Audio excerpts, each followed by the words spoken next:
numéro 7, je lis l'énoncé. Le coût variable unitaire du produit phare. Le produit phare, ça veut dire le produit, si vous voulez, emblématique, le plus intéressant, le plus important d'une entreprise est évalué à 350 dirhams. Et son prix de vente est de 580 dirhams. Les charges fixes de la période sont estimées à 500 000 dirhams. Les quantités vendues de ce produit suivent une loi normale de moyenne 4 000 et varient de 3 500 à 4 500. Ça veut dire que ici, notre variable, si c'est la quantité, elle varie de 3 500 à 4 500 dans 80% des cas. D'accord? Alors, première question, calculer l'écart type. Alors, c'est logique. On vous a demandé de calculer l'écart type parce que on n'a pas l'écart type. Et vous savez très bien que lorsqu'on parle de loi normale ou bien loi normale centrée réduite, il est indispensable d'avoir l'écart type. Pourquoi? Parce qu'on divise à chaque fois les valeurs par l'écart type pour trouver, si vous voulez, le lien entre la distance plutôt des valeurs par rapport à la moyenne. Pour trouver la distance par rapport à la moyenne, on compte le nombre d'écarts types par rapport à la moyenne. Ça veut dire la distance est mesurée par des écarts types. Et ici, vous n'avez pas l'écart type. Donc, même si, je dis ça parce que même si on ne vous a pas donné la première question ici, c'est clair, on vous a demandé de calculer l'écart type. Parce que dans un autre exercice, on peut automatiquement passer à la deuxième question. On ne vous demandons pas de calculer l'écart type, même s'il faut le faire, d'accord? Je vous dis ça parce qu'il faut toujours avoir ce réflexe que pour la loi normale, deux valeurs sont nécessaires. La moyenne et l'écart type, indispensable. Donc, ils vous ont donné une probabilité. Alors, 80% des cas, vous avez la valeur de la variable qui est entre 3500, un intervalle, 3500 et 4500. Donc, parce qu'on a cet intervalle avec une probabilité, on imagine bien qu'on peut trouver l'écart type. Ça sera notre variable à trouver ici. Donc, première question, calculer l'écart type. Alors, qu'est-ce qu'on a? On peut juste poser d'abord l'élément qu'on vous a donné. On vous a donné ici, la première chose, c'est x. C'est quoi x ici? C'est les quantités. Les quantités, parce que la probabilité que vous avez, et même la question, elle est liée à la quantité. Alors, la quantité vendue du produit. Alors ici, il ne vous a pas donné le nom du produit. Donc, on va juste noter du produit. Très bien. Quantité vendue du produit. X. Alors, X ici, suit. Il faut toujours noter ça. Hein. Toujours noter cette phrase. Suit une loi normale. Alors ici, je peux noter les paramètres. Quelle est la moyenne de cette loi normale? J'ai une moyenne de 4000. 4000 unités. Avec un écart type qui n'est pas connu. D'accord? C'est ce qu'on est en train de chercher. On note ça par sigma. L'écart type, on sait déjà que on note par sigma minuscule. Très bien. Alors, qu'est-ce que j'ai ici? Je peux partir à partir de la première question et mettre cette probabilité que j'ai. C'est pour ça qu'il faut noter, il faut poser la variable avant de mettre x ici à l'intérieur de l'équation. Donc, p de x ici, il est entre deux valeurs, il est entre, je crois que c'est 3500 et 4500, oui. Alors, 3500 et 4500 est égal à quoi? À 0,8, d'accord? Ça, on le sait. On a 80% des cas, ça veut dire que c'est 0,8. Ça veut dire que cette probabilité est égale à 0,8. Mais je vais d'abord reprendre ça avec un changement de variable. Alors, P de Z, entre combien et combien? Donc, je vais laisser un peu d'espace. Parce que j'ai des fractions. Alors, Z ici, il est entre 3500 et 4000 sur sigma, n'est-ce pas? Et puis ici, il est entre 4500, la valeur que j'ai ici, moins 4000 sur sigma. Très bien. Alors ça, c'est quoi? C'est tout simplement ça, moins ça. On le sait déjà. Alors c'est la probabilité de Z qui est inférieure à combien? 4500 moins 4000, c'est 500 sur sigma, moins la probabilité de Z qui est inférieure ici à moins 500 sur sigma. Voilà. Et ça, c'est quoi? Alors, on sait ici, inférieur, il n'y a pas de souci. Ici, on a un chiffre négatif, parce que toujours, l'écart type, la variance, ou l'écart type, c'est toujours positif, d'accord? Donc, ce chiffre-là va être négatif.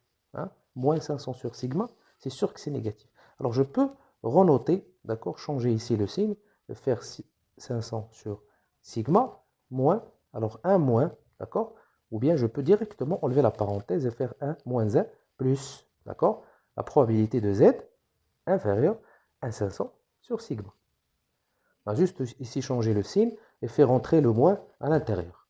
Alors ici, regardez, j'ai la même chose. D'accord? Alors je vais faire quoi? 2 fois la probabilité de z inférieure à 500 sur sigma moins 1. Très bien. Voilà. Alors, qu'est-ce que j'ai? J'ai tout ça, finalement, qui est égal, je vais noter ça ici, à 0,8, 80%. Alors cette probabilité, je sais qu'elle est 80%, c'est 0,8.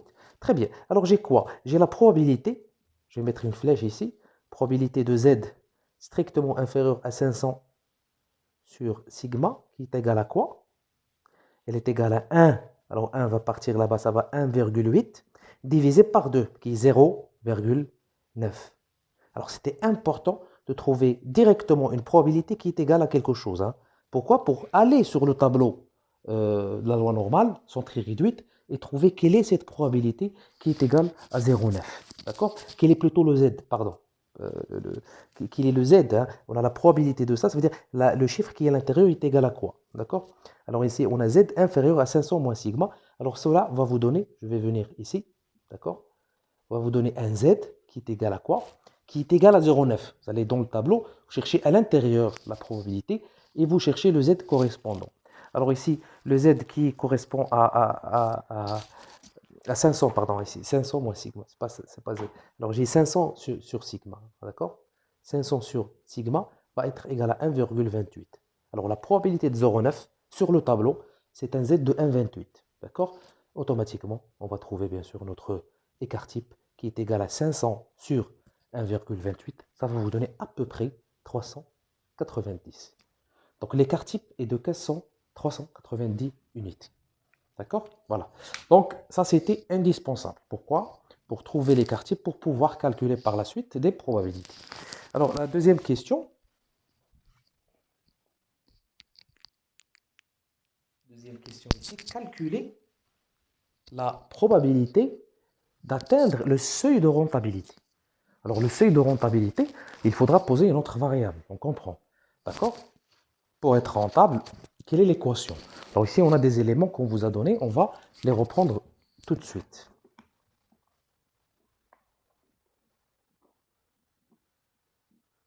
Donc ici, je vais noter une autre variable aléatoire qui va être le bénéfice, d'accord? La rentabilité et le bénéfice, c'est la même chose. Je vais noter B, d'accord? Notons cette variable aléatoire, bénéfice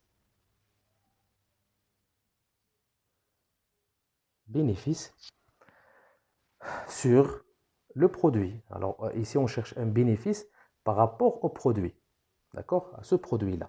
Quelle est l'équation du bénéfice? L'équation, on peut trouver cette équation facilement. Hein? L'équation de B, elle est égale à quoi? Alors, on a ici, regardez l'énoncé. Hein? Regardez l'énoncé. On a le coût variable unitaire pardon, du produit phare est évalué à 350. Donc, on a un coût de 350. On a le prix de vente de 580. Alors, 580 multiplié par la quantité, moins 350 multiplié par la quantité, n'est-ce pas? Parce que le prix, moins combien ça coûte. Mais, fois le nombre d'unités. Et puis, on a un coût fixe qui est de 500 000 dirhams. Alors ça, c'est ensemble. Hein. Le coût, n'est-ce pas? Enfin, le chiffre d'affaires moins le coût. Alors ici, 500 000 dirhams. D'accord? Très bien. Alors, qu'est-ce que j'ai culant? Je peux avoir 580 moins 350. Ça va me donner alors 30, 230. Alors 230, c'est ça l'équation. Culant moins 500 000. Alors ça, c'est la fonction du bénéfice. C'est cette fonction-là. Alors moi, la question qu'il vous pose, calculer la probabilité d'atteindre le seuil. D'atteindre le seuil, ça veut dire que je veux cette équation-là soit supérieure à 0. Strictement. Parce que si c'est strictement supérieur à 0, ça veut dire que j'ai dépassé. Parce que le seuil, si vous voulez, c'est le point de départ. Alors le point de départ, si c'est égal à 0, ça veut dire que je n'ai rien gagné. Mais si c'est strictement supérieur à 0, ça veut dire que j'ai atteint le seuil de rentabilité. D'accord? Alors on cherche finalement, B bien sûr suit une loi normale, parce que B est fonction de Coulomb, regardez, et parce que Coulomb suit une loi normale, ça veut dire que B suit lui aussi une loi normale. Alors on cherche ici la probabilité que B est strictement supérieur à 0. D'accord? Le seuil de rentabilité. C'est tout simplement, on va remplacer dans l'équation 230 Coulomb moins 500 000 strictement supérieur à 0. Alors ici, ce qui nous donne quoi? La probabilité. Il faut d'abord avoir Coulomb pour ensuite transformer vers Z. D'accord? Alors qu'est-ce que je peux mettre ici? Je vais mettre Coulomb, 230 Coulomb, mais c'est Coulomb strictement supérieur. Je vais faire bouger les 500 vers l'autre côté. Alors c'est 500 000 ici, divisé par 230, n'est-ce pas? D'accord? On a juste fait bouger les 500 000 et on divise par 230. Alors ça va vous donner quoi? Une probabilité de Coulomb strictement supérieure. Alors je vais trouver ici le chiffre exact. À 2173,91. D'accord? Alors on cherche un Coulomb qui est supérieur à ça. Là, on va faire la transformation vers une variable qui suit une loi normale centrée réduite. C'est indispensable. D'accord? Qu'est-ce qu'on va faire? On va avoir ça, c'est équivalent à quoi? À Z. D'accord? Et la même chose. Donc on va faire ça, moins 4000 de la moyenne sur l'écart type qu'on a déjà trouvé de 390 dans la question précédente. D'accord? Qu'est-ce qu'on va obtenir? Un Z de moins 4 ici, virgule 68. Ici, c'est un chiffre qui est très très élevé. Moins 4, c'est quoi? Alors, c'est la probabilité supérieure à moins 4 avec la symétrie de la loi normale centrée réduite. C'est la probabilité de Z qui est plutôt inférieure, hein, supérieure ici. Ça veut dire que c'est supérieur, hein, inférieur plutôt, ou supérieur, pardon, à 4,68. Alors ça, si vous cherchez dans le tableau, ça s'arrête beaucoup moins avant de 4, ça atteint presque les 1. Alors ici, on va dire que c'est une probabilité de 1. Ça veut dire quoi? Ça veut dire qu'on est quasi sûr, si vous voulez ici, d'atteindre le seuil de rentabilité. Hein, je vais noter ça ici, en bas. Alors on est, j'espère que vous voyez, alors on est quasi, ça veut dire presque sûr d'atteindre le seuil de rentabilité. D'accord? Voilà. Très bien. Donc, on passe à la dernière question. Alors, ici, calculer la probabilité, je pense, d'atteindre un profit supérieur à 300 000. Alors, ça, c'est très simple. Je vais juste effacer ici. On cherche une probabilité de B qui est strictement supérieure à 300 000 dirhams. C'est très simple. D'accord? Ça va être quoi? Donc, on va juste remplacer par la fonction que nous avons. C'est la probabilité de B. Alors, B, c'est quoi? C'est 230 000 Coulomb moins 500 000. D'accord? Pardon, ici, supérieur, strictement supérieur à 300 000. Ça va vous donner une probabilité. Alors, la même chose, vous faites passer les 500 000 de l'autre côté et vous divisez par 330.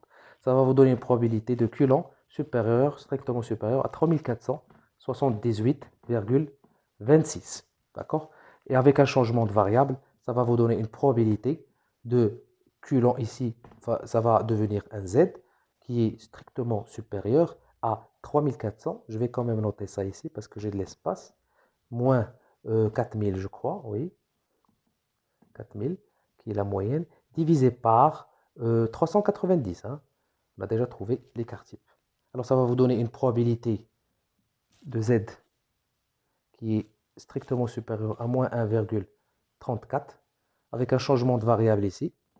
Alors strictement supérieur à 1,34, ça veut dire c'est 1 moins la probabilité inverse. Vous allez trouver ici une probabilité de 0,9099. pour interpréter ici, c'est simple. Alors on peut dire qu'on a 90% ou 91% de chances d'atteindre un bénéfice supérieur à 300 000 dirhams.